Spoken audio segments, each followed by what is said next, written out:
pero solamente presten atención a la rojita de que acaba en 18.1, que es la del señor Pedro Castillo, que estaba hasta hace unas 6 semanas pues en 4%, pero antes, un mes antes, estaba en 1 o 2, ¿no? Era muy, muy bajo lo que tenía, y acabó con una votación de 18.1, y luego la votación que sigue es la de Keiko Fujimori, que también tuvo momentos de baja, pero luego se fue estabilizando y llegó con esa votación al día domingo.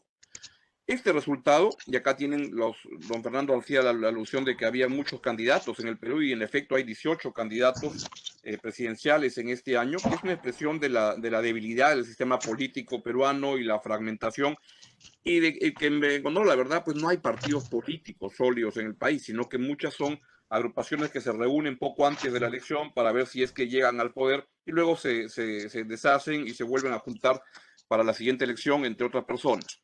Esa fue la votación, y los favorecidos fueron al final Perú Libre del señor Castillo, que obtuvo un 19.1%, y la señora Keiko Fujimori, que acabó con un 13.4%. Y son ellos dos los que 13.4 la Keiko. es 13.4 el resultado oficial al 97%, correcto. Y ellos son los que van a disputar la segunda vuelta electoral el domingo 6 de junio. ¿Cómo ha sido el mapa del país por candidatos más votados? Los únicos candidatos que han ganado alguna región son esos cuatro, que son Pedro Castillo, Keiko Fujimori, César Acuña y Rafael López Aliaga. Y ahí ven el mapa, pues Acuña ganó solamente La Libertad, que es el azul, el celeste es López Aliaga, que gana Lima Metropolitana, y luego está este mapa rojo enorme de regiones que son las que gana el candidato Pedro Castillo. Ahora, quisiera hacer notar que el mapa se ve mucho más impactante de lo que en verdad puede ser, porque se ve una extensión muy grande, pero de una profundidad muy baja, porque lo que tiene es una votación que al final, como voto emitido a nivel nacional, pues no pasa de ser el 12 o 13%. Y ese es el candidato que ha llegado en primer lugar a la primera vuelta, como expresión de candidaturas muy pequeñas, todas ellas. Y eso tiene que ver con la muy baja representatividad de los dos que van a estar en la segunda vuelta, y teniendo el señor Castillo 19% y la señora Fujimori 19 y 13%, ambos suman un tercio del voto válido, que es mucho menor al voto emitido realmente. Y les quisiera poner este cuadro donde lo que se ve es las segundas vueltas de las últimas 4 segundas vueltas. Y ahí lo que quisiera demostrar es que siempre los que pasan a la segunda vuelta, los dos sumados representan algo así como entre 62 a 55% del electorado. Keiko Fujimori y Pedro Pablo Kuczynski eran el 61% en la elección pasada. En la previa, entre Ollanta Humala y Keiko Fujimori eran el 55%, Ollanta Humala y Alan García el 2006 eran el 55%, y Alejandro Toledo y Alan García el 2001 eran el 62%. Hoy los dos que pasan a la segunda vuelta pasan con muy poca votación, y eso implica que tienen una baja representatividad de todos los candidatos. Pero no solo eso, lo que tienen además es una resistencia importante a ambos candidatos, porque hay un antifujimorismo que es alto en el Perú. Y vean este último cuadro que aparece ahí, donde Keiko Fujimori era la candidata con el mayor antivoto, definido como porcentaje de la población que dice que de ninguna manera votaría por ella en una elección, era el 65%. Y hay un antiizquierdismo, anticomunismo también, que es relevante. No hay una medición reciente de eso, pero sí lo es. Y entonces, además, hay en un sector grande de la población, hay reparos a ambos candidatos, pero son los que han llegado a la segunda vuelta, y así es la democracia y así es como se juega. ¿Cómo entender este resultado tan sorpresivo? Lo primero que habría que decir es que lo más sorprendente es que los resultados sorpresivos nos sigan sorprendiendo en el Perú, porque esa ha sido la clave de las últimas 3 décadas en las elecciones peruanas, desde Alberto Fujimori hasta ahora. Los últimos 10 días se produjeron algunos movimientos donde hubo una especie de semifinales, si fuera un campeonato de fútbol, o unas primarias informales, donde por la derecha se disputó entre el electorado una competencia donde Keiko Fujimori acaba superando a Hernando de Soto y a un candidato de más ultraderecha, que es Rafael López Aliaga. Y en la última, por la izquierda, es el candidato Castillo, que acaba superando a los otros candidatos que eran percibidos como de izquierda. ¿Por qué Castillo? Lo primero que debo decir es que no es que fuera un predestinado, no es que fuera alguien que destaca mucho, sino que es al que le tocó en turno porque hubo muchas cosas que se jugaron en ese momento. Hasta hace 15 días, el señor Castillo no tenía ninguna posibilidad de terminar como terminó, pero lo que sucedió fue que en las últimas 2, 3 semanas, la candidata de izquierda, Verónica Mendoza, intenta irse un poquito al centro en su discurso para ver si así captaba más votos, y entonces deja de hablar de temas como de cambio de la Constitución y cosas como esas, y deja el lado izquierdo por donde se mete el señor Castillo finalmente. Pero además el señor Castillo tenía en ese momento, cuando cobra alguna notoriedad luego del debate presidencial, un soporte organizativo de políticos de izquierda que son muy importantes en la zona andina central. Y eso es lo que le permite correr muy, muy rápido y además cuenta con un soporte de los maestros. Y del lado de maestros, que debo decir, es algo relevante, que tienen, hay dos sindicatos, hay un sindicato que se llama el CONARE y un movimiento que se llama Movadef, que son brazos legales de lo que era Sendero Luminoso en el Perú, del terrorismo. Y esto cuando se lo han enrostrado en los últimos días al señor Castillo, él dice que no tiene ningún problema de trabajar con quien haya que trabajar para sacar adelante la lucha contra los pobres. Y ha tenido vinculaciones con el sector, es el brazo legal o de fachada del terrorismo, de lo que era el terrorismo, porque ya no hay en el Perú. Lo que sucede también, y por qué se ve favorecido a alguien como Castillo, es que el contexto actual del país favorece candidaturas radicales. En el caso de la pandemia, pues estamos en el peor momento de la segunda ola y en ese peor momento estamos desde hace un mes, desde febrero, marzo han sido meses terribles y abril lo sigue siendo. Ahí tienen un cuadro donde se ve la cantidad de muertes diarias que son mayores a lo que es el registro oficial peruano y es el Sistema Nacional de Defunciones que va midiendo y registrando cuántas personas mueren y esto sigue creciendo. Ayer el gobierno creó una comisión de expertos independiente del gobierno para determinar cuántas personas han muerto. El gobierno reconoce en el registro oficial unas 50,000 personas, pero todos los cálculos apuntan a que en el Perú han fallecido ya 150,000 personas como consecuencia de la pandemia desde marzo pasado. Hay además unas crisis terribles de oxígeno, de falta de camas UCI, y cuando no hemos salido de la segunda ola, pues ya se anuncia que viene la tercera ola. Esto favorece candidaturas radicales. Segundo está la confianza ciudadana y lo que estamos teniendo es una caída de la confianza y principalmente por una pérdida de empleo. El año pasado se han perdido en el Perú 2.2 millones de empleos en el país y eso es gravísimo. De aquí tienen encuestas que se hacen entre la población donde ven cómo comienza a crecer nuevamente el porcentaje de familias que cree que su situación económica va a empeorar. Crece también el número de familias que dice que es más difícil encontrar empleo en el Perú. Y por último, toda la recuperación del empleo que se ha dado en el subempleo, pero no el empleo formal.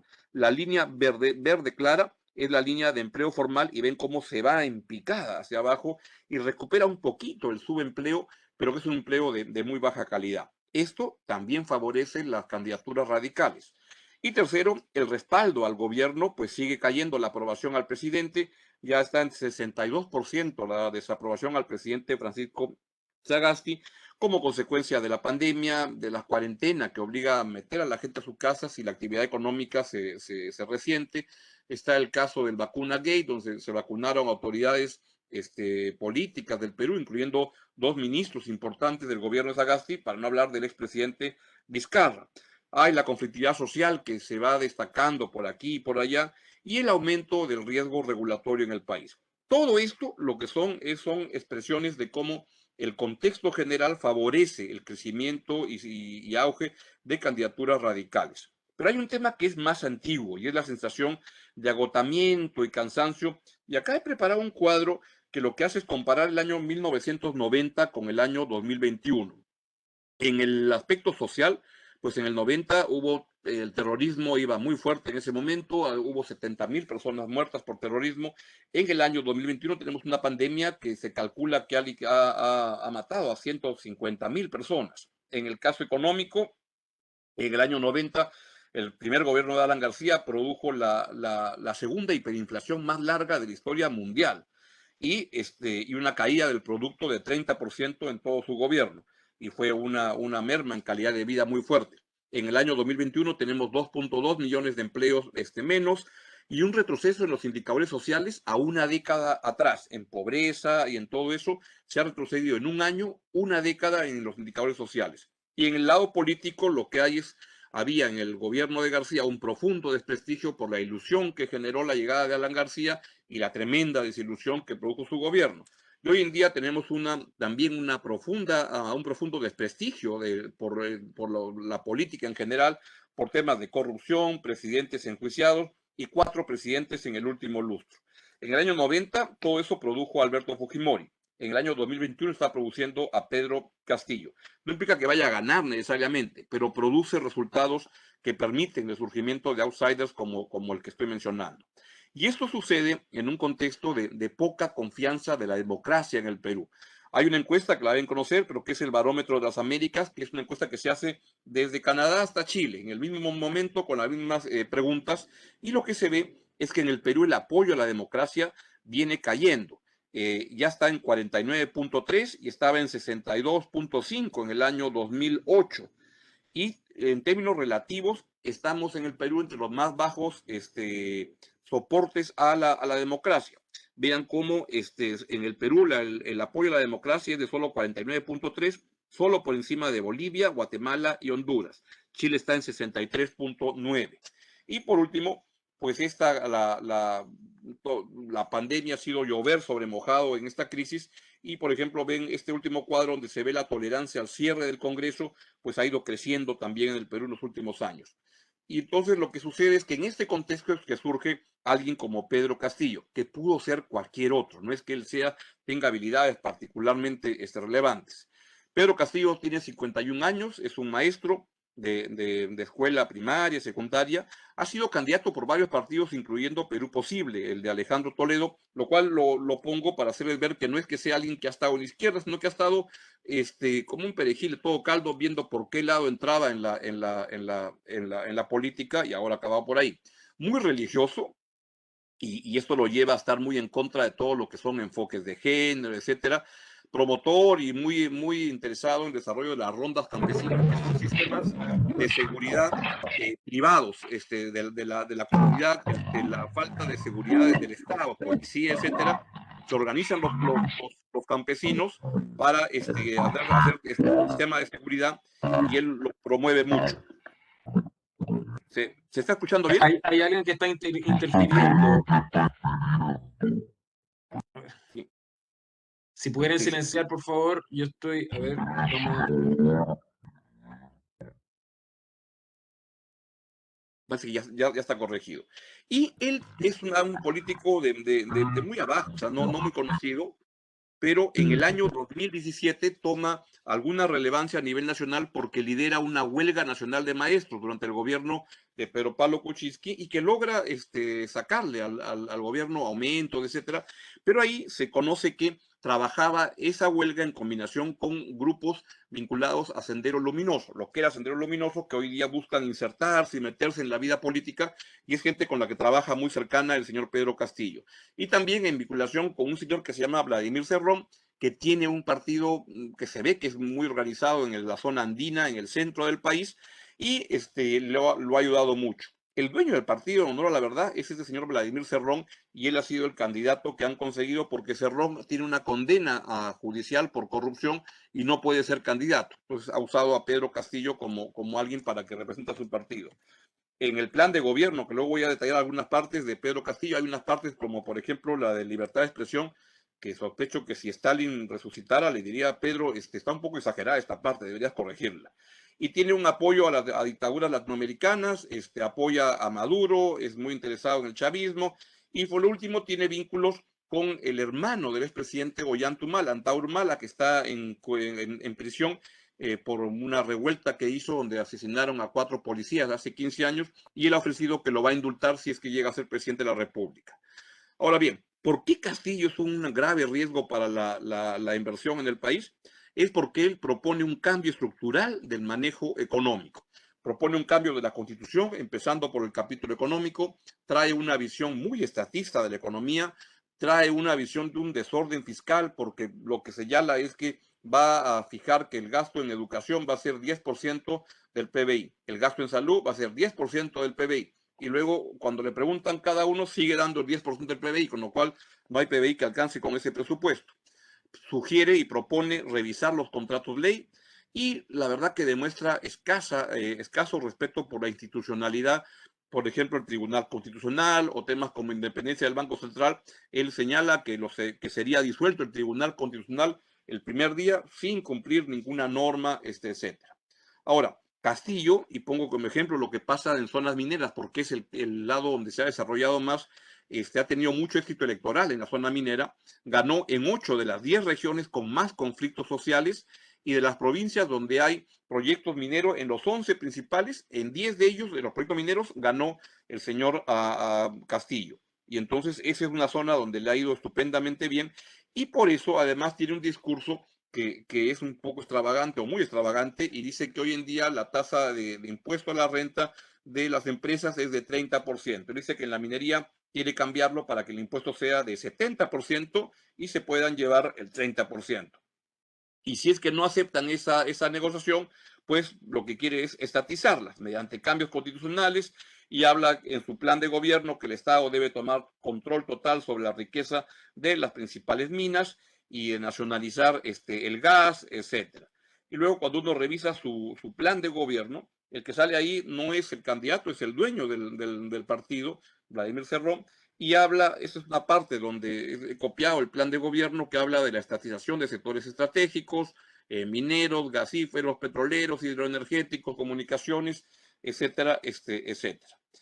El equipo de Pedro Castillo, pues no lo van a conocer a nadie, pero está lleno de personas que no son conocidas en la política peruana, salvo el dueño del partido, que es el primero que aparece, Vladimir Cerrón. Y luego presento acá el equipo de Keiko Fujimori, que es conocida por personas más conocidas de la escena política, pero no voy a entrar en ningún detalle porque no viene al caso en esta reunión. Y la pregunta, ya para entrar en la parte final, es cómo será la segunda vuelta. Pues va a ser muy polarizada, con muchas emociones, la gente le va a poner mucha pasión a esto, y muy basada en antifujimorismo, anticomunismo, ricos, pobres, blancos, no blancos, y los ejes de la competencia no va a estar en el lado de las posiciones sobre temas de enfoque de género, matrimonios entre personas del mismo sexo, cosas como esas, porque en ese caso él piensa igual que Keiko Fujimori. Se va a dar en temas como terrorismo, y ahí seguramente el fujimorismo va a sacar a relucir el tema de la vinculación de Castillo con esos grupos, pero principalmente va a ser un referéndum sobre el modelo económico de las últimas 3 décadas en el Perú. ¿Por qué? Porque llegan a la final de la elección, a diferencia del año 2016, donde llegaban Fujimori y Pedro Pablo Kuczynski, que en materia económica pensaban exactamente igual, acá llegan dos que piensan exactamente diferente. Keiko Fujimori lo que propone es una continuidad con ajustes al modelo y Castillo, como hemos visto, pues quiere cambiar la constitución, estatizar la empresa, una segunda reforma agraria y sin ningún respeto por la institucionalidad. ¿Quién va a ganar la segunda vuelta? Es lo que ustedes deben querer saber y yo también. Yo creo que cualquiera de los dos puede ganar. Este domingo aparece la primera encuesta de segunda vuelta en la televisión, que la está haciendo Ipsos, y yo diría que cualquiera que sea el resultado, lo que viene van a ser 2 meses, la segunda vuelta, que va a ser una montaña rusa, donde van a subir, bajar, se va a mover muchísimo la competencia. Keiko Fujimori va a jugar a dar una proyección de estabilidad y Pedro Castillo va a apelar a la sensación de cansancio de la población y el tema del esquema económico va a estar en el eje de la disputa entre ambos. El resultado final va a depender de la estrategia de cada uno, porque las campañas importan y mucho. Segundo, de las alianzas que establezcan con otros grupos políticos y sociales del país. Y por último, la pandemia. La pandemia es la gran escenografía de todo lo que está pasando y si es que la pandemia se pone peor, que es algo que puede ocurrir, eso sin duda favorecería a alguien como Pedro Castillo. Pero como no sé yo quién va a ganar, pues hay un prestidigitador, uno de estos que leen la suerte, que en la primera vuelta dijo que la segunda, iban a llegar, antes de la primera vuelta dijo que iban a llegar Keiko Fujimori y Pedro Castillo, y ahora dice que quien va a ganar la segunda vuelta va a ser Keiko Fujimori. Así que para su próxima reunión que quiero saber del Perú, pueden invitarlo a este señor Hajimi, que hace pronósticos de este tipo. Pero sí hay algunas certezas de lo que puede suceder. El Congreso, o sea, no se sabe quién va a ganar, pero hay algunas certezas y es, primero, ahí está la composición del Congreso de la República, donde verán que está tremendamente fragmentado, no hay una mayoría y vamos a tener una presidencia muy débil, cualquiera que gane, Keiko Fujimori o Pedro Castillo, vamos a tener un Congreso fragmentado con entre 11 y 10 bancadas, con una fuerte tendencia populista y que va a significar un fuerte crecimiento del riesgo regulatorio para el país. Y vamos a vivir otra vez el clásico de los últimos 5 años, que es la vacancia del presidente, la disolución del Congreso. Y entre eso nos vamos a mover con una muy alta inestabilidad política, con un deterioro de la confianza en la democracia y protestas sociales muchas, intentos de cambiar la constitución. Y todo ocurre en un contexto general en el cual la imagen de la inversión privada, de la empresa privada, se ha deteriorado mucho. Ahora bien, esto de alguna manera, la pregunta es, el lustro que viene, el 2021 al 2026, creo yo, se va a parecer mucho al lustro del 2016 al 2021, dando una sensación de un déjà vu permanentemente. Y por último, pues los factores claves para sacar adelante el Perú en los próximos 5 años es cómo reconstruir el país, especialmente en la parte social, luego del tremendo daño que ha hecho, que está haciendo la pandemia. Ahí tienen el cuadro de evolución de la pobreza año a año y verán cómo hemos retrocedido en el año 2020 a los niveles que habían en el año 2011. Y hay necesidad de una recuperación de la expectativa de las personas y de las empresas. 75% de los peruanos cree que la economía va a estar igual o peor con el nuevo gobierno y 58% tiene mucho temor de perder sus empleos, perder sus ingresos.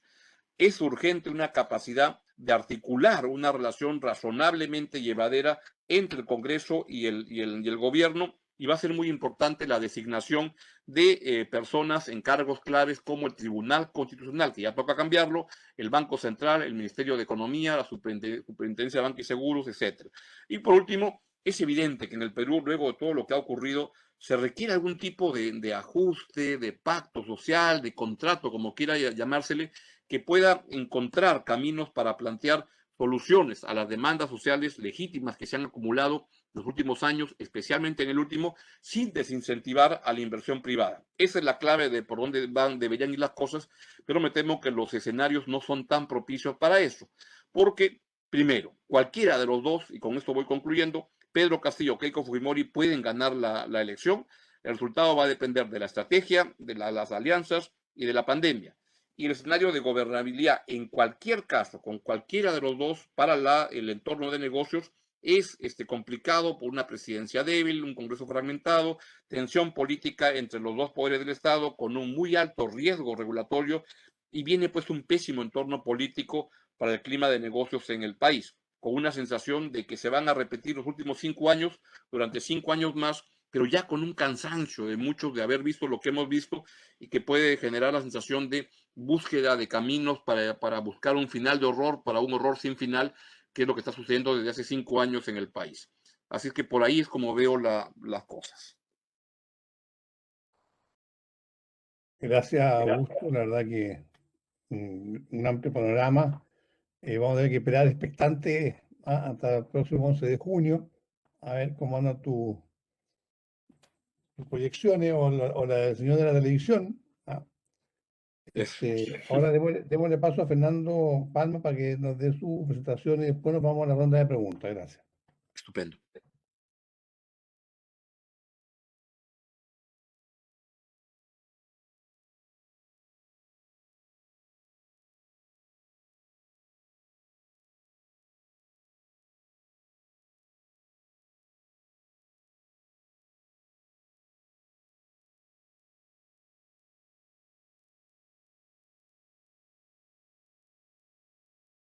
Está Sí, con el micrófono desconectado, Fernando. Ahí de lo. acuerdo. Ya. Listo. ¿Me puede confirmar que pueden ver la pantalla sin problemas? Sí, sí.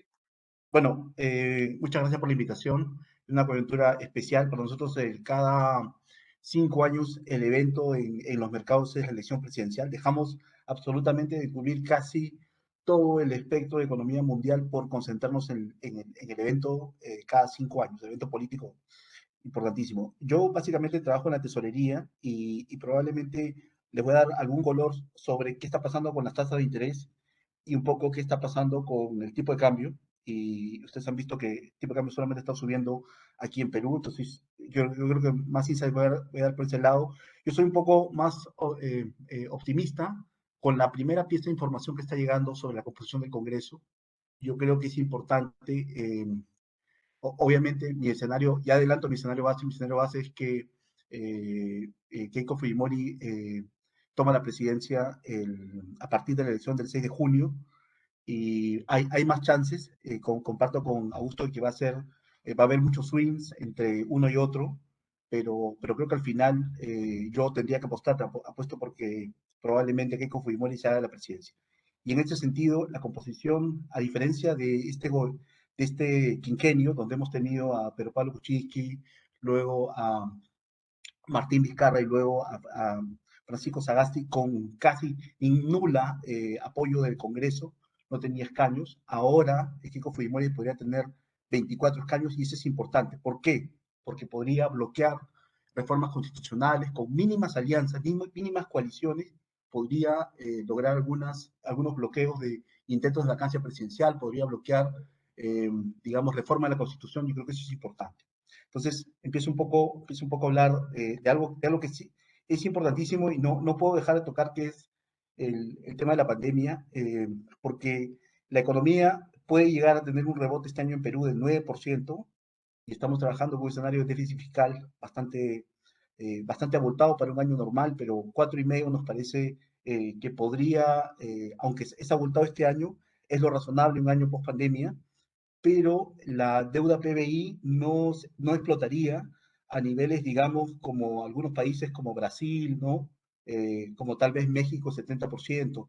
Nosotros tenemos un ratio de deuda PBI que con todo lo negativo que haya podido hacer esta pandemia, podría llegar en torno al 36% de deuda pública PBI, y es un gran número. Entonces, es un high note para que nos mantengan en triple B menos. Pero claramente, estas nubes grises que hay sobre la elección, claramente nos ponen en estrés con las clasificadoras. Eso será toda historia luego. Entonces, un poco para contar lo que está pasando en el mundo y que probablemente vaya a venir a Perú también, y ya ustedes están viendo, es el incremento de los casos. Este es el promedio móvil del caso de los contagios confirmados de COVID. Y uno empieza a ver que cuando los países empiezan a tener las vacunas y se descuidan y nuevamente empieza la segunda o tercera ola, y esto está pasando en Europa y estamos viendo que las están regresando al confinamiento. Italia lo ha controlado mejor, Francia está enfrentando problemas, y fíjense que tenemos divergencia de lo que está ocurriendo entre países europeos. Y había una divergencia, como decía, entre países europeos subiendo los casos y luego cayendo los casos en Estados Unidos. Y efectivamente ahora tenemos no divergencia, sino convergencia. Ya los Estados Unidos están presentando un incremento de los casos a pesar de tener un ratio de vacunación bastante interesante, bastante bueno. Este es el caso de Latinoamérica, y ahí vamos a ver en el medio del Perú, se ve bastante difuso lo que está pasando ahí, pero ahí solamente subrayo lo que está pasando en Perú, y fíjense que ya estamos en la franca recuperación de la segunda ola, y que es mayor, es más virulenta que la primera ola, y estamos en medio de ese episodio. Ya lo ha contado Augusto también, el exceso de pérdidas diarias es mayor que el que teníamos también en agosto. Ya ha contado el número estimado de pérdidas humanas, 150,000, mayor al que produjo todo Sendero Luminoso, es impresionante. Entonces, aquí es un problema que vamos a nosotros continuar. Nosotros tenemos, fíjense, esto lo tomé semanas atrás, esto es toda la primera y segunda ola de Latinoamérica, bastante bien comportado Chile, por ejemplo, en ese momento. Perú empezaba una mini segunda ola, y problemas en México, Colombia y Argentina. Brasil siempre en problemas en términos de contagio de casos. Y luego se empezó a acelerar Chile nuevamente. Perú también empezó a acelerarse y teníamos mejor comportado Colombia, México, Argentina. Brasil siempre mal, teniendo nuevos highs, segunda, tercera, cuarta ola. Y ahora miren el panorama cómo se empieza a deteriorar. Empieza a deteriorar en Colombia, se empieza a deteriorar en Argentina, se empieza a deteriorar aún más en Chile, teniendo una segunda ola más alta que la primera, a pesar de las medidas de confinamiento. Igual en Perú estamos viendo nuevos highs en términos de contagios, y esto va a ser gravitante porque va a detener ese rebote que nosotros esperamos del 9%. Es verdad, los confinamientos que están llegando, especial en algunas zonas, confinamiento, han denominado, han puesto categorías de confinamiento aquí, alto, muy alto y extremo. Por ejemplo, el Lima metropolitana está en extremo, y esto significa alguna menor movilidad, pero ya algunas empresas están operando, ya saben cómo operar, y el impacto sobre PBI, la verdad que es bastante menor que el que teníamos el año pasado. El año pasado, cuando tenían una draconiano confinamiento sin la posibilidad de hacer deliveries. Entonces, el impacto en el PBI está siendo bastante gradual, probablemente con un confinamiento similar al que teníamos el año pasado, hubiéramos ajustado muy fuerte el lápiz, es decir, más de 1% por mes, pero ahora tenemos un ajuste de 0.3, 0.4 en cada de estos confinamientos extremos que están viniendo. Y la verdad es que cada vez la gente ha aprendido a cómo negociar, a cómo trabajar en el gobierno electrónico. Así que no nos está impactando tanto, pero subsecuentemente tenemos este mismo escenario. Este es el número de excesos de casos de COVID sobre casos de enfermedades o muertes que no son o muertes violentas. Fíjense el exponencial que tenemos en el número de casos. Este gráfico, este cuadro para mí es el más importante. Todo el tiempo vamos mirando lo mismo. Estamos mirando que Perú ha comprado de acuerdo o el stock que tendría, sería los acuerdos firmados, contratos firmados para vacunas. Tenemos 1 millón de Sinopharm, 20 millones de Pfizer, tenemos 14 de AstraZeneca, y en el marco del COVAX Facility tenemos como 13.2. En verdad tenemos 48.2 millones de vacunas, pero el problema es que no las tenemos aquí. El problema es que recién nos ha llegado 1 millón de Sinopharm y están llegando por semana 50.000 de Pfizer.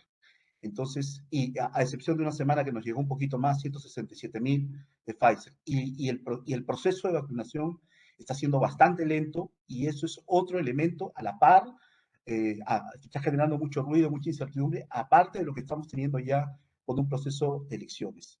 Solamente como nivel de ritmo de vacunación, necesitamos vacunar a 140.000 dosis diarias para que se pueda vacunar a la población objetivo un año adelante, 12 meses adelante. Y nosotros hemos podido vacunar con este millón de vacunas que vino de Sinopharm, la vacuna china, hemos podido vacunar en torno al 14.000, 18.000 diarios. O sea que estamos muy, muy, muy lejos del nivel, el ratio que debería tener el ritmo de vacunación. Por ejemplo, la primera fase, que involucra a 1.1 millones de personas, debería ser personal de salud, Fuerzas Armadas y bomberos. Y ya hay una parte de esa capa que ha sido atendida. Ahora estamos en los adultos mayores, personas de la tercera edad arriba de 80 años.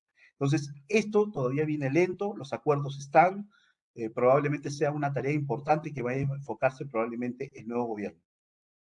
Nosotros, como siempre, cubrimos la tesorería, las tasas de interés. Creemos que los próximos años, o sea, a partir de un gobierno unificado americano, que obviamente tenía un esfuerzo fiscal gigantesco, estamos en el cuarto paquete en los Estados Unidos, probablemente vamos a tener una suerte de tasas más altas, probablemente 2023, en el 2022 vamos a tener este proceso que se llama tapering.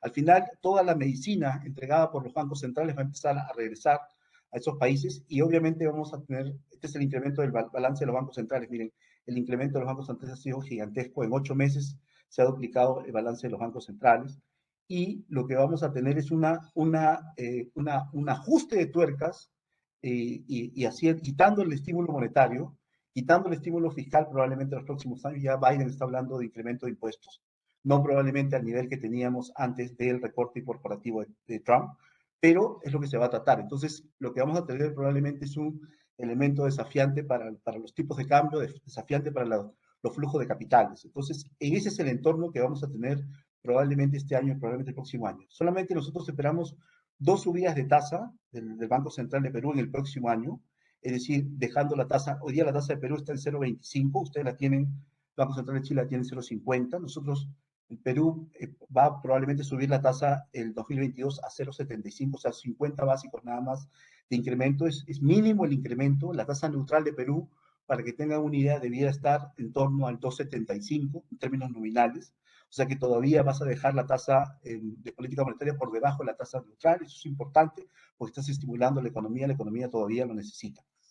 Entonces, esperamos un rebote, sí esperamos un rebote este año, alrededor del 9% del PBI, vamos a crecer encima de lo que va a crecer el mundo no va a crecer poco tampoco, estamos hablando de que el mundo va a rebotar 6%, Estados Unidos probablemente, acá dice el Fondo Monetario 6.4% de rebote, pero nosotros creemos que puede rebotar incluso la economía americana 8%, así que eso, y el próximo año la economía americana va a crecer en torno al 2.4%, es decir, la economía americana debía crecer 1.8, 2%, va a crecer 2.4, es decir, le va a quedar velocidad para los próximos años. Entonces nos va a quedar unos precios de los commodities interesantes, nos va a quedar los precios de los commodities interesantes, sin embargo, ya empiezan a retirar el estímulo monetario y ustedes ven en la parte inferior las tasas del Tesoro americano a 10 años empezó a subir 90 básicos desde el cierre del año pasado. Entonces hay un efecto secundario de las buenas noticias. Las buenas noticias es que los países salen del confinamiento, se recuperan, se eleva el precio del petróleo, genera un poco de inflación, las tasas suben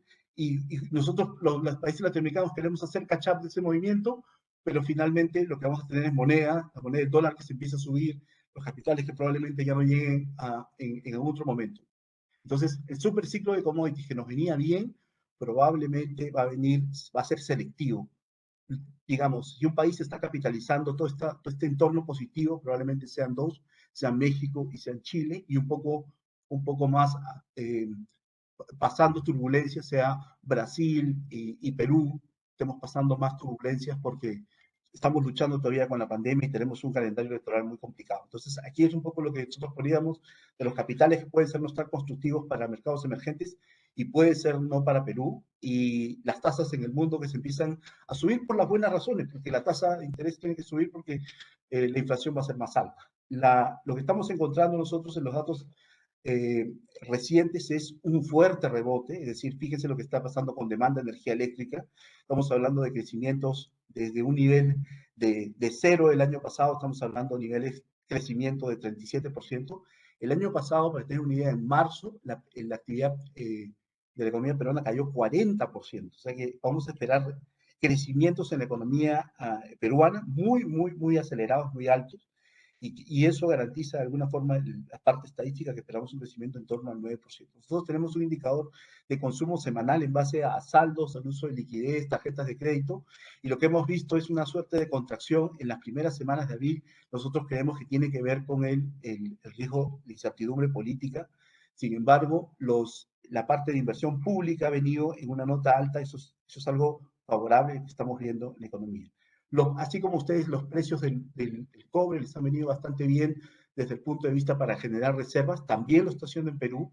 Nosotros estamos esperando una balanza comercial en el 2021 de 12.5 billions, es decir, bastante más generosa de lo que fue el 2020, de 7 billions, así que, y en adelante manteniéndose los precios, también es bastante constructiva. Sin embargo, nosotros estamos viendo que hay una divergencia entre el precio del tipo de cambio en Perú y el tipo de cambio del CLP. Ustedes están viendo un tipo de cambio en torno a 700 pesos por dólar. Nosotros estamos viendo máximos históricos. Entonces, máximos históricos para el tipo de cambio. El tipo de cambio que llegó en Perú a estar 3.775 después de que tuviéramos conjuntamente a Johnny Lescano y a Verónica Mendoza en los primeros lugares. Sin embargo, cuando hubo una sensación de que, digamos, Hernando de Soto podría empezar a recuperarse, vimos todo este escenario de caída en el tipo de cambio hasta la semana pasada, y esta semana empezó a subir luego del resultado de elecciones. Entonces, este es un gráfico natural que uno debería esperar, es decir, si el precio del cobre sube, el tipo de cambio debería caer. Bueno, esto se produjo del año 2017 al 2019, pero fíjense lo que está ocurriendo del 2020 al 2021. No estamos teniendo esa correlación. Ustedes en el CLP están viendo esa correlación, nosotros no la estamos viendo en Perú. Y poco tiene que ver con la pandemia, tiene que ver con las fuentes de dólares que está teniendo la economía. Es cierto, nosotros tenemos un superávit comercial importante, los dólares están llegando, pero también está incrementando la liquidez. Nosotros, el sistema financiero permite ahorros en dólares, entonces las empresas están teniendo ahorros en dólares, y también ha habido un programa de liquidez del Banco Central con fondos con garantía del gobierno que se llama Reactiva. Y ese programa de Reactiva ha permitido financiamiento para empresas en moneda local. Este financiamiento en moneda local ha evitado que algunas empresas generadoras de dólares vayan a vender los dólares al mercado al contado. Entonces, nosotros hemos visto, para que tengan una idea, estos son los flujos cambiarios que hemos tenido este año. Es decir, si ustedes ven los flujos 2018-2019 y los comparan contra 2020, se caen fuertemente los flujos de oferta de dólares del sector minero. Toda la parte de CAPEX está un poco parada, los nuevos proyectos están parando. Parte importante de los proyectos son, obviamente, oferta de dólares. La parte de minoristas, que normalmente nos dejaban dólares, venían por la parte de turismo.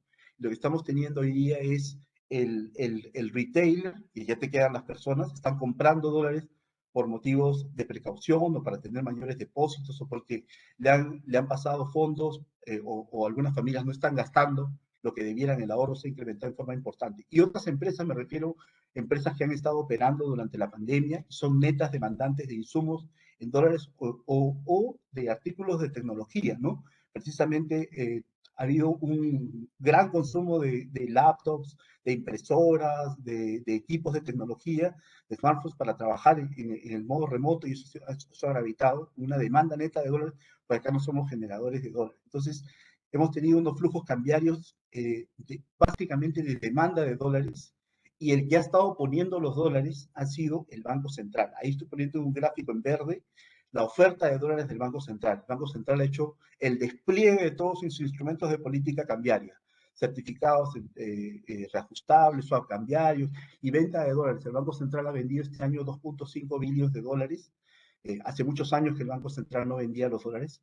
Está tratando de suavizar el incremento del tipo de cambio, pero igual está en la pantalla. Yo les dejo con este cuadro que es básicamente es el tipo de cambios. Ustedes pueden ver el tipo de cambio que llega hasta un máximo de 3.77.5, que es máximo histórico. Van hacia atrás, todos los tipos de cambio están por debajo. Este es el máximo tipo de cambio histórico. Y en la parte inferior hay algo, es un concepto más o menos técnico, pero lo que nos indica es la demanda neta por cobertura. Es decir, algún inversionista al exterior que tiene riesgo cambiario, es decir, está invirtiendo en soles, se cubre de esa facturación en dólares y va a demandar en neto un derivado de FX, un derivado de tipo de cambio. Entonces, ahí lo que estamos diciendo es que en neto, los agentes económicos han demandado coberturas por 5 billones e iniciaron el año casi complacientes, es decir, como que la elección del 2021 iba a ser parecida a la de 2016, teniendo en segunda vuelta a PPK y Keiko Fujimori dos candidatos de derecha o de centro. Pero obviamente no hemos tenido ese caso, hemos tenido más parecido a escenarios, digamos, atípicos. Y si ustedes ven el gráfico, no es que se haya caído muy fuerte todavía la demanda de cobertura. Es decir, si bien el tipo de cambio se ha caído y se ha estacionado alrededor de 3.60, 3.63, todavía no existe una sensación de que ya todo pasó. Entonces, está pasando digamos, flujos encontrados. El extranjero se está enterando de quién es Pedro Castillo, está muy preocupado y dice que reduzcamos un poco Perú. Ese es el que generalmente está manteniendo las posiciones de cobertura de tipo de cambio, o ese es el que está vendiendo bonos soberanos. Y los locales, que tenemos una visión un poco más constructiva, obviamente, conocemos un poco lo que podría ocurrir y sabemos que en el último minuto y en el repechaje Perú clasifica, si lo podemos poner de esa forma, podríamos tener un escenario donde Keiko Fujimori podría ser presidente. Entonces, hay una pieza de información que ya tenemos hoy día, que yo podría hablar del Congreso, y aquí, por ejemplo, yo he puesto los asientos de acuerdo al hombre, lo que tenemos hoy día. Y fíjense, ahí estoy poniendo el Congreso, los 130 asientos del Congreso. Nosotros no tenemos Cámara Baja y Cámara Alta, solamente tenemos un solo Congreso. Perú Libre es el partido de Pedro Castillo. Fuerza Popular ahora tiene 24 asientos. ¿Cuántos escaños tiene Francisco Sagasti en el Congreso en este momento? 0, no tiene asientos. ¿Cuántos tenía Martín Vizcarra? 0. Entonces era muy fácil que algún partido llegara y con 87 votos podría vacarlo. Entonces, ¿cuántos necesitaban el partido de gobierno para bloquear una vacancia presidencial? 44 votos. Entonces, ustedes suman Fuerza Popular, Alianza para el Progreso, que ya han sido parte de la mesa directiva en el 2016, ya ha habido algunos acercamientos entre ellos, con César Acuña o con su hijo Richard Acuña, que me parece que fue segundo o tercer vicepresidente de la primera mesa directiva de 2016, y estoy poniendo solamente a Avanza País, que es Hernando de Soto, es decir, haciendo dos coaliciones simples, no tocando a Renovación Popular, es el partido de Rafael López Aliaga, que quedó en tercero, que también podría entrar ahí, como que no, eso está indeciso, podría ser 46 votos. Y con ello bloquean la vacancia, bloquean a los miembros a unos miembros impresentables del Tribunal Constitucional o reformas constitucionales. Entonces, yo soy un poquito más constructivo en el Congreso. que hay mecanismos por los cuales Keiko Fujimori puede tender puentes y hacer un poquito más gobernable o bajar la tensión entre Congreso y Ejecutivo. Y si me voy al otro lado y digo, ¿cuál ha sido un problema estos últimos años? Ha sido que cada ministro que se presentaba, cada gabinete que se presentaba, tenía el voto de censura. ¿Cuántos votos necesita para censurar un ministro, un gabinete? 66 votos. Entonces, si tú juntas Perú Libre, juntas Podemos, juntas Somos Perú, y Juntos por el Perú, el partido de Verónica Mendoza hace 51 votos. Entonces, una censura a un ministro va a depender de dos partidos, Renovación Popular, Acción Popular. Entonces, en el papel no sabemos cómo van a votar cualquiera de los dos y esto es un wildcard. Vamos a ver qué es lo que va a ocurrir aquí. Pero por lo menos, reforma constitucional y reforma del capítulo económico en 2 legislaturas ordinarias podría estar controlado. Algo más desafiante va a ser cómo vota Acción Popular y cómo vota Renovación Popular en adelante. Yo creo que la pieza, aquí está el calendario de lo que viene ya. Viene, obviamente, la encuesta de segunda vuelta que nos adelantó Augusto. Vienen las elecciones presidenciales, la segunda vuelta, el 6 de junio, juramentación del nuevo presidente y probablemente el pedido de voto de confianza del nuevo gabinete. Y obviamente va a ser clave designación del presidente y el director del Banco Central y obviamente el ministro de Economía. Probablemente hemos removido parte del riesgo de los outliers que teníamos. Jody Lescano, que quedó aparentemente cuarto, quinto, había mencionado que quería retirar a Julio Velarde. Entonces, eso era un riesgo importante. Verónica Mendoza había también dicho lo mismo, que quería retirar a Julio Velarde. Julio Velarde ha sido elegido el presidente del Banco Central del año por muchos foros. Entonces, nosotros probablemente en un gobierno de Keiko Fujimori podría estar todavía mantenerse en el puesto. Entonces, esto es importante y digamos, ¿cómo viene la encuesta del domingo? Yo me atrevo a decir que va a venir 35-30, 35 Keiko Fujimori, 30 Pedro Castillo y el resto votos nulos blancos. ¿Cuál es el riesgo para mí? El riesgo va a ser que muchos que obligadamente tengan que votar por Keiko Fujimori vean una ventaja de Keiko Fujimori contra Pedro Castillo de 5 puntos, de 6 puntos en la segunda vuelta y digan, no, ya no voy, ahora voy a votar blanco nulo viciado. Y ahí los van a poner empate. Entonces hay que ver exactamente cómo vienen esas encuestas, porque una cosa es ver la encuesta, responder un encuestador, y otra cosa es lo que van a contestar de cara a la segunda vuelta ya el 6 de julio. Eso estoy por mirando y quedo atento para cualquier pregunta.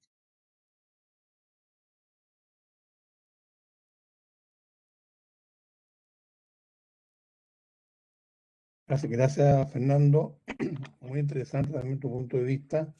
Sin duda, hoy día la pandemia, el populismo, la corrupción, las demandas sociales, ¿ya? Y una política fragmentada, un panorama político fragmentado, indudablemente genera un ambiente muy riesgoso y muy complejo, con escenarios difíciles de evaluar, digamos. Juan Pablo, tú ibas a concentrar la pregunta y ibas a resumirla, o Sí, para que tú, por favor, la transmita y contesta uno cada uno, o cada uno elige cuál quiere tomar en el fondo. Juan gracias. Pablo.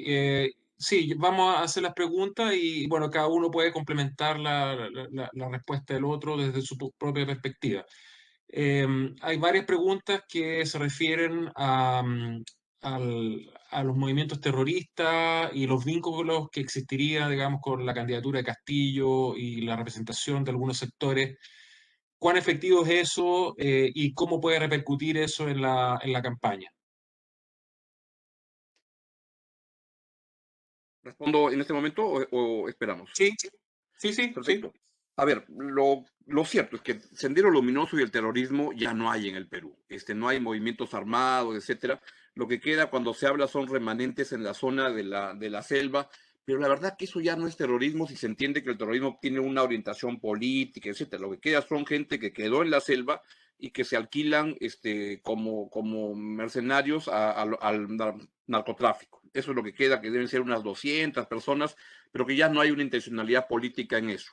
Y lo que sí hay es un movimiento que se llama Movadef, que es movimiento de familiares, de personas del terrorismo, y que lo que buscan es reivindicaciones, porque lo cierto es que la gente que cumplió condena por el terrorismo, y ya se cumplieron condenas de 20 años, ya hay gente que ha salido, lo que no hay es una preparación para ver cómo esa gente se quiere enganchar en la sociedad y tiene muchos problemas para hacerlo.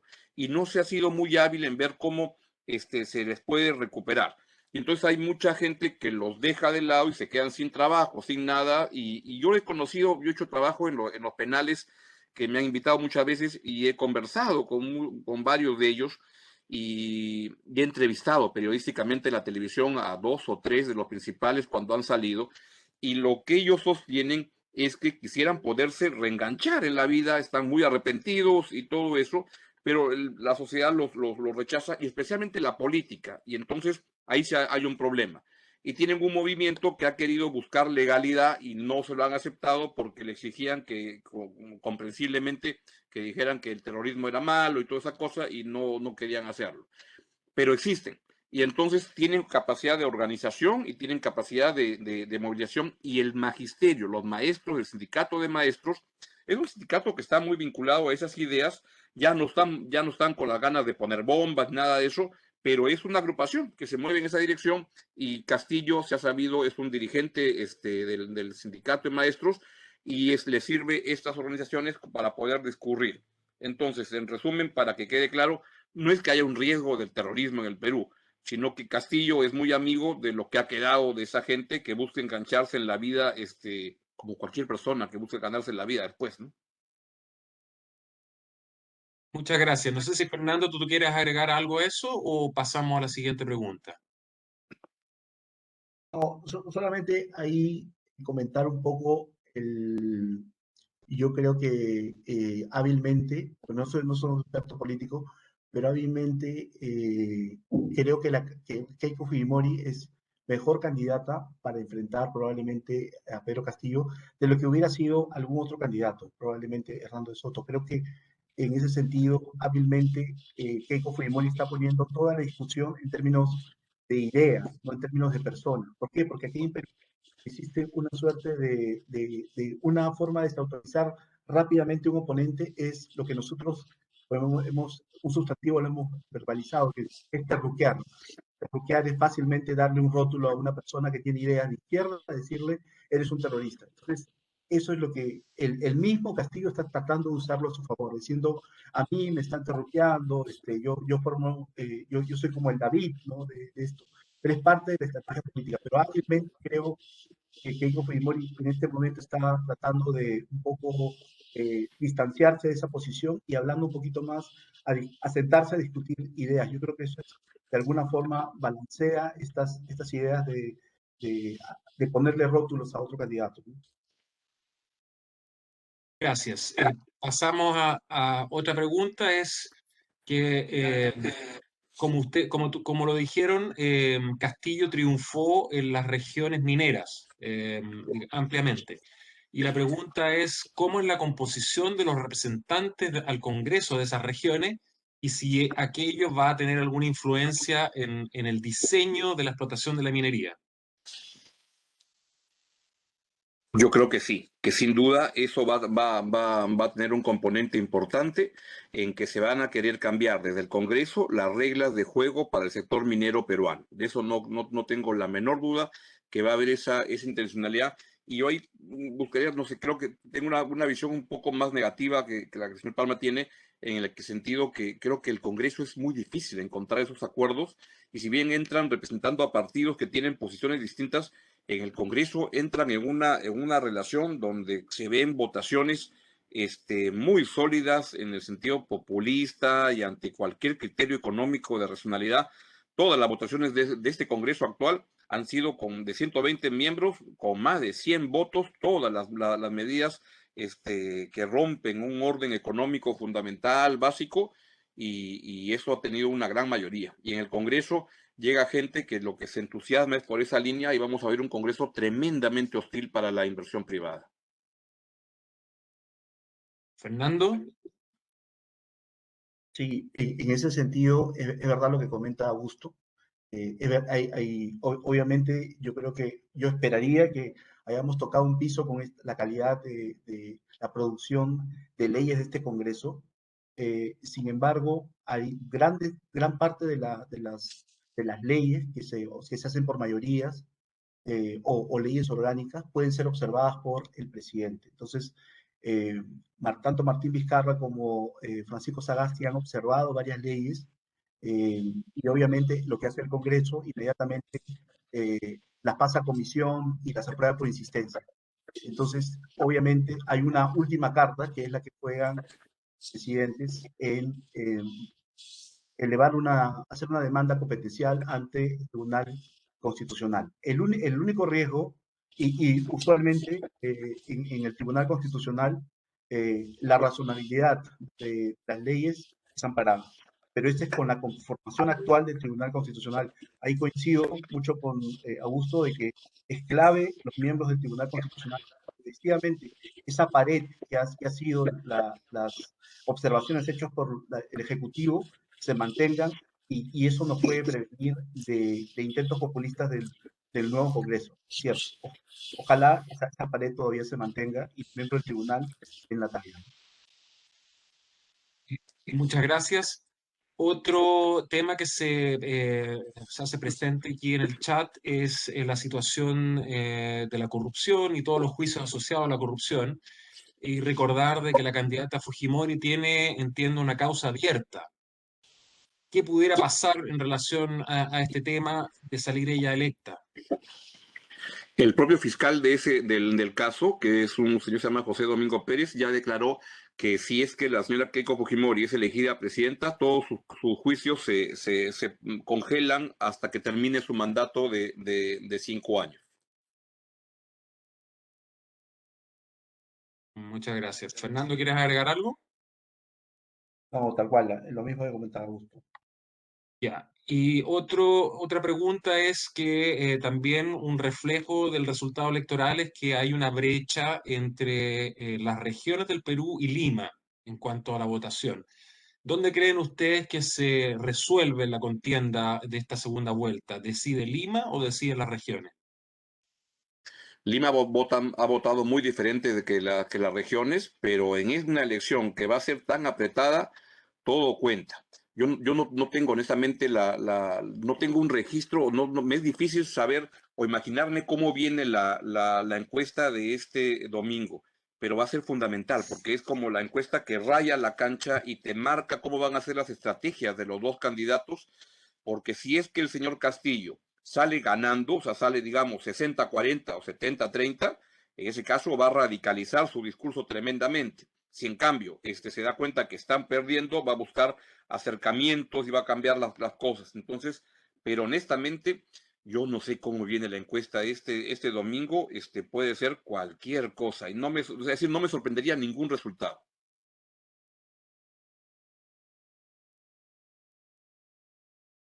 Muchas gracias, Fernando. ¿Tú quieres comentar algo? Sí, yo ahí voy a tomar algo de posición, como si tuviera que apostar. Apostaría que viene Keiko Fujimori 35 y 30, Pedro Castillo. Y probablemente voto nulo, voto blanco viciado el 2025 probablemente. Entonces, pero creo que no va a ser eso fijo. Yo creo que eso va a cambiar mucho. Por ejemplo, la elección del 2011, donde teníamos a Ollanta Humala con Keiko Fujimori, la primera encuesta después de la segunda vuelta que vino a 2 fines de semana después de la elección, Ollanta Humala le llevaba 6 puntos a Keiko Fujimori.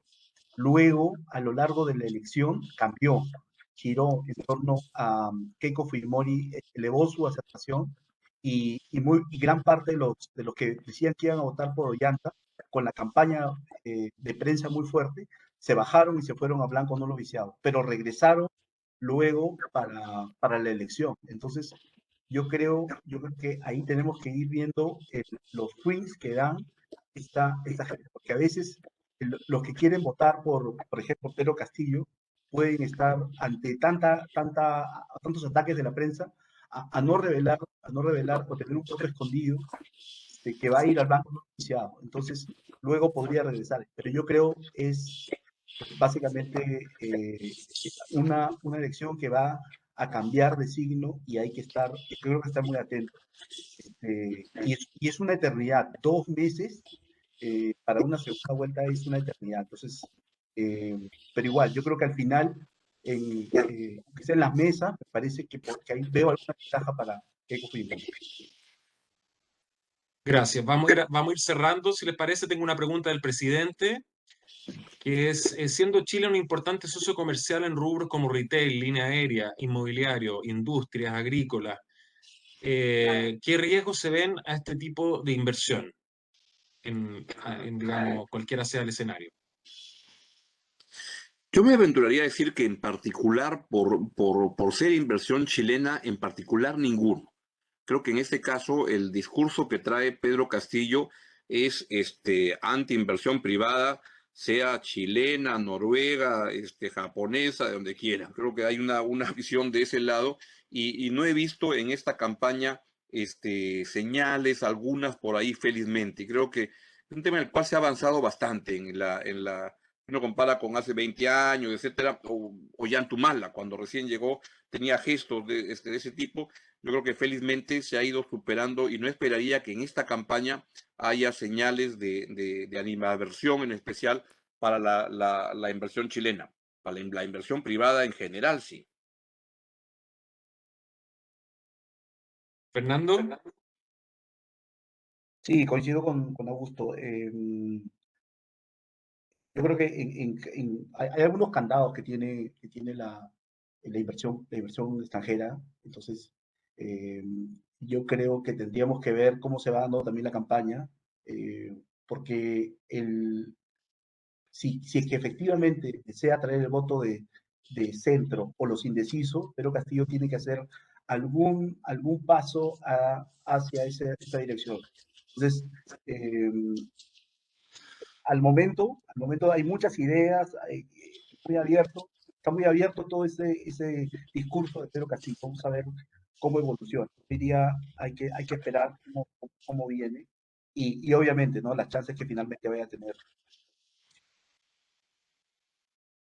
Gracias. Vamos a hacer dos preguntas y con eso cerramos. Una pregunta es si, no obstante lo que tú explicaste, Fernando, y también algo dijo Augusto, si cualquiera sea el próximo gobierno, ¿va a haber un debate de reforma constitucional y puede haber avance en esa línea? Esa es una pregunta. Y segundo es, de salir el señor Castillo, ¿cómo eso repercutiría en las relaciones entre Perú y Chile? Las dos te las voy a dejar, Augusto. Dale play.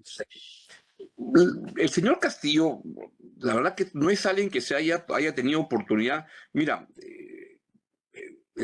Pedro Castillo tiene en la escena política de primera línea 15 días, entonces el cuestionario completo todavía no se lo han hecho y la balota de política internacional está pero todavía muy atrás. Entonces vamos a esperar a ver qué es lo que dice, pero yo creo que va a estar muy concentrado su tema en lo que es el modelo económico en general. ¿Qué cosa tiene Chile que puede entrar ahí? Es que por muchas maneras el Perú tiene, y hay el consenso que puede haber en el Perú, es que el Perú siempre ha mirado a Chile para todas las decisiones económicas. Fue en los 90 cuando hacíamos todo lo que Chile hacía, AFP, privatización, etcétera. Y ahora cuando viene la discusión en Chile y todo lo que han pasado en el último año y medio, con todas las movilizaciones y los pedidos de cambio de la Constitución, eso ha alentado mucho a la izquierda peruana, particularmente a decir, ya ves, si Chile, que es el modelo que siempre seguimos, están cambiando la constitución, ya es hora de reforzar la idea de que hay que cambiar la constitución y viene con mucha fuerza ese tipo de iniciativas. Por otro lado, lo que sí se ve es un tipo de relación de Castillo con lo que son líderes regionales. Evo Morales se ha adelantado el día domingo a decir que estaba muy contento y que ha ganado la marcha de la revolución en el Perú gracias a Castillo y cosas como esas. Y dijo, y perdimos en Ecuador, pero ganamos en el Perú. Entonces, es parte de esa red de Kirchner, de Evo Morales, de eso por ahí, y de por ahí se va a querer agarrar. Pero no veo hasta ahora ninguna señal que vaya contra Chile en particular. Felizmente no lo veo por otro lado. Gracias. Fernando, ¿tú quieres comentar algo? No por mi lado.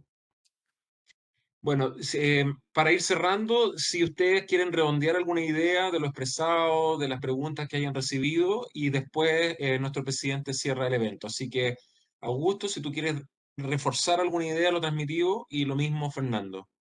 Muy brevemente, yo creo que estamos viviendo un momento particularmente complicado en términos el entorno de negocios en el Perú, pero también es cierto que a pesar de que el señor Castillo traiga una agenda tan radical, tan absurdamente radical, porque leer su plan de gobierno es, no sé, ir a 30 años, 40 años atrás con cosas que ya no se discuten, que son absurdas, francamente, y refleja una ignorancia muy grande en términos de entender lo que son decisiones económicas.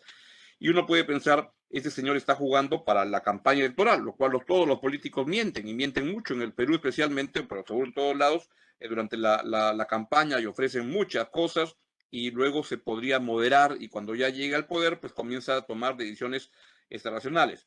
Fue la historia de Ollantumala, fue la historia de Alberto Fujimori el año 90, es decir, la historia del Perú en electorales que entran por la derecha es por la izquierda y gobiernan más al centro o a la derecha.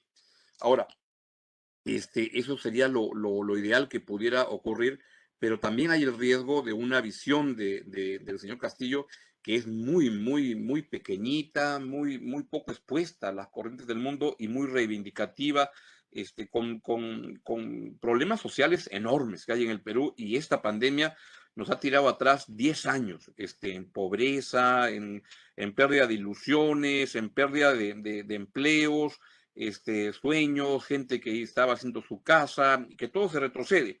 Eso ha frustrado mucho y la gente está como con mucho deseo de soluciones muy rápidas para problemas enormes de poder vivir y llegar a fin de mes.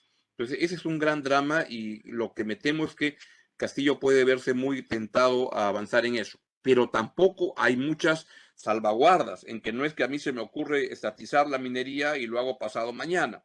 No es tan fácil hacerlo.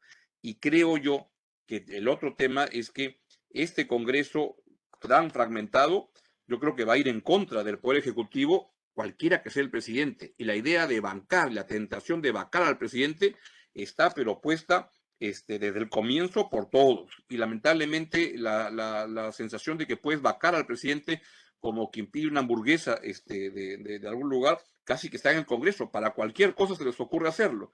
Esta semana se ha votado un pedido de vacancia al presidente Sagasti. Es tan absurdo que la noticia salió en las páginas 7, 8 perdidas abajo en los diarios, cuando sería un tema relevante. Ya no lo es, se ha como malgastado, se ha pervertido la figura de la vacancia, pero si es que Castillo fuera con una agenda de ese tipo, yo creo que enfrentaría muchas voluntades en el Congreso para sacarlo del juego. Muchas gracias. Fernando, ¿tú que quieres redondear alguna idea, concepto, Sí, mensaje? voy a tratar de ser abogado del diablo y decir que probablemente, si me equivoco y no es Keiko Fujimori, ¿qué pasa si es Pedro Castillo el nuevo presidente? Bueno, tendríamos que ver los candados.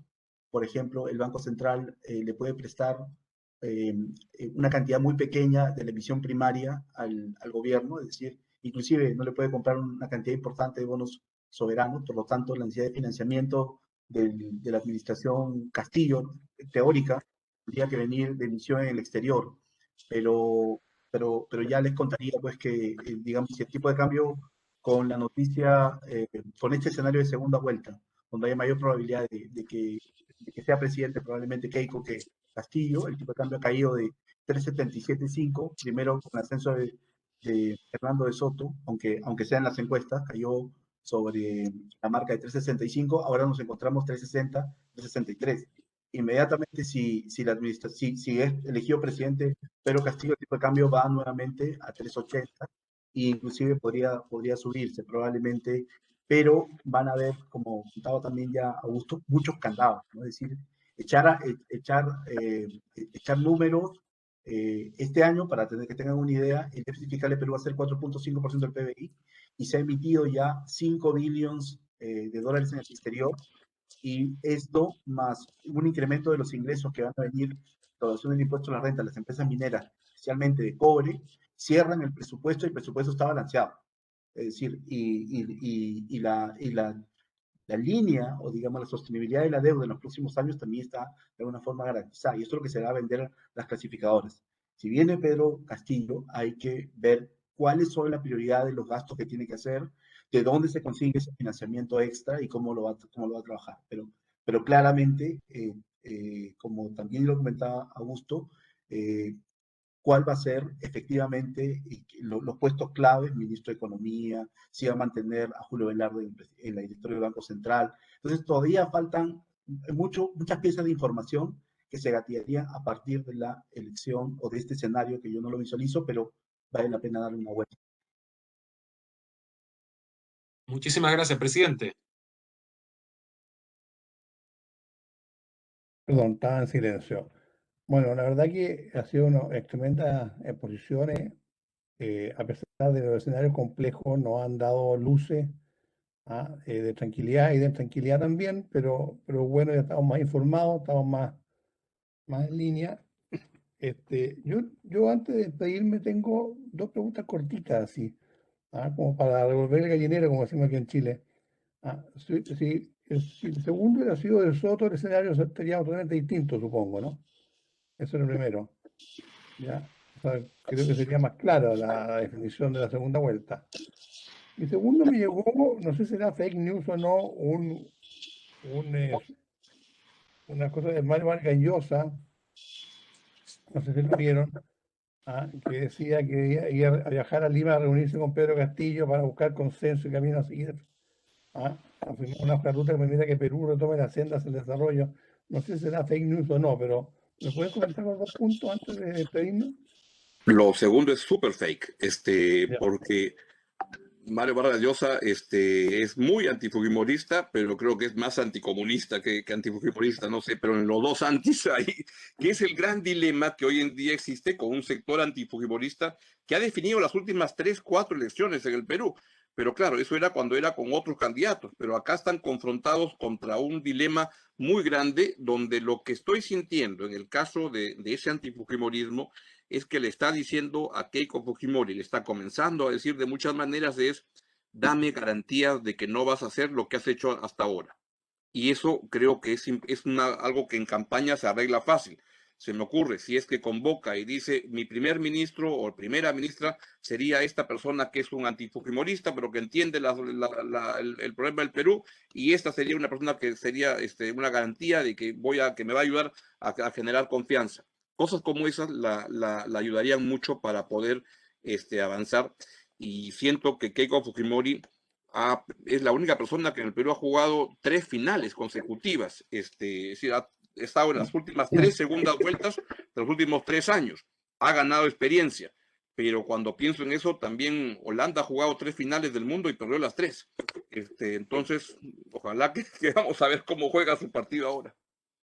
Y Hernando de Soto, pues perdió mucha fuerza al final de la campaña y le faltó definir las cosas, pero creo que don Fernando, que en este caso Pedro Castillo es una figura política muy distinta a lo que es el establishment en general, porque la candidata de izquierda era Verónica Mendoza, que iba con un discurso y un rollo de un tipo, pero Pedro Castillo trae un tono reivindicativo muy fuerte de una carga de un país muy agobiado, muy cansado, y me temo que también con mucha gente o alguna proporción de la gente diciendo no tengo salida en lo que ahora tengo y quisiera probar algo desesperado, y Castillo puede significar esa sensación de hartazgo, cansancio, agobio por una situación que es muy, muy dura en el Perú hoy en día para muchas familias. Bien, bueno, no queda más que agradecerle a Augusto y a Fernando por su tiempo, por su franqueza, ¿ya? Y como nos dejaron expectantes para la encuesta del día domingo, así que ahí vamos a estar muy preocupados, ahí veremos quién tuvo más cerca. Y agradecerle a cada uno que ha participado, más de 50 conectados, algunas caras conocidas, a miembros de nuestro directorio. Gracias Juan Pablo como organizador, la verdad que excelente. Y esperamos vernos en otra oportunidad. Que estén muy bien, a seguir cuidándose y a vacunarse lo que puedan. Que estén bien. Hasta luego, muchas gracias, cuídense mucho.